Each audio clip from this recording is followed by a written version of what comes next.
There. This is most specifically for other folks living in the United States, especially those who grew up here. So it's easy when you're here, and if you haven't left the country in a long time or ever, it can be hard to remember sometimes how different life can be and how many different options there are in this reality when you leave the American collective. And just as a reminder, every country creates its own collective consciousness. It has its own existence as an entity. And the United States as an entity has gone through a lot of shifts over the last 35 to 40 years in a very intense sort of way. We've had several blossomings that seemed like the beginning of great hope that then eventually in the cycle swung back and went the other direction, and we've done that over and over and over again. And in a certain way, this pulsation is common to just the human experience as we live in big collectives.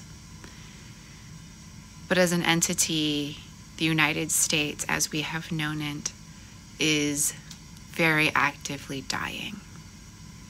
We are living inside of a dying being. And there are many who are here specifically to help be the death doulas and to help midwife in the next iteration of what this collective will be, how it will function, what it will value.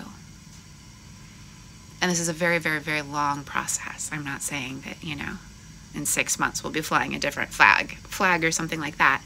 But we are all, to one extent or another, just a little bit caught up in the collective vapors of being in this dying body. And it's important to remember that. And it can feel like the whole world is angry and oppositional and full of racism and hatred, and that we'll never figure out how to coexist with ourselves and with the planet. But this is one very specific point in time, and this is a particular kind of energy that is super magnified in the United States and also bubbling other places in their own ways. And the reminder is that you have choice, not only in how your day-to-day life is held in your experience, but many people, if you call in some sort of solution, if you are ready to leave the United States, speak that aloud. Start co-creating with the universe and with your own soul, because you do have choice and you have options.